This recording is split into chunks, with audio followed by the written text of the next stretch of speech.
Hello friends, অনেক দিন পর একটা ফুড ব্লগ নিয়ে এলাম। এটা নিয়েছি ওটস, একটা হেলদি ব্রেকফাস্ট।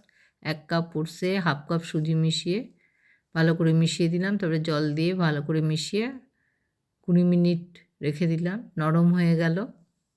এবার তার মধ্যে গাজর কুচি, ক্যাপসিকাম কুচি, বিনস কুচি, কাঁচা লঙ্কা কুচি, পেঁয়াজ কুচি দিলাম। কাঁচা লঙ্কাটা যেরকম ঝাল খান সেই অনুযায়ী দেবেন, আমি একদম অল্প দিয়েছিলাম। এর পরিমাণ মতো লবণ, হলুদ দিয়েছিলাম, একটু তিল দিয়ে দিয়েছিলাম, আর বেকিং সোডা অল্প দিয়েছিলাম। খুব টাইট হয়ে গেছিলো বলে জল মিশিয়ে দিলাম।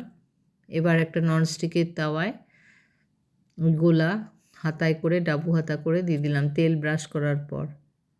কিছুক্ষণ পরই 2-3 মিনিট পরে একটু সাদা তিল ছড়িয়ে দিলাম ওপরটায়। এবার পেছনটা যখন হয়ে যাবে লালচে লালচে, তখন উল্টে দেব, আর তার আগে ঢাকা দেওয়া থাকবে। এবার আবার তেল দিয়ে দিলাম, আবার ঢাকা দিয়ে দিলাম। যখন দু পিঠটাই ভালো লালচে লালচে হয়ে যাবে তখন নামিয়ে নেব। আর আঁচটা লো থেকে মিডিয়াম থাকবে, একদম হাই থাকবে না। এই যে দেখাচ্ছি কীরকম কড়কড় করে আওয়াজ হচ্ছে, বেশ মচমচে আওয়াজ হবে। আর ভেঙে দেখাচ্ছি, বেশ ভেতরটাও কাঁচা নেই। তো এগুলো হচ্ছে ওটসের প্যানকেক।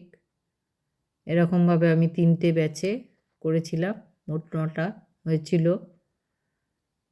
খুবই ভালো হেলদি ব্রেকফাস্ট। এবার আপনি চাটনির সঙ্গে পরিবেশন করতে পারেন। টমেটো, ছোলা, বাদাম, আদা, রসুন, লেবুর রস, চিনি, লবণ পিষে নিয়ে তারপরে সেটা একটুখানি সাদা তেলে কারি পাতা, সর্ষে ফোড়ন দিয়ে ওটা চাটনির সাথে মিশিয়ে দিলেন, তো চাটনি প্রস্তুত হয়ে গেল। এর সঙ্গেও পরিবেশন করতে পারেন এই ওটসের প্যানকেক।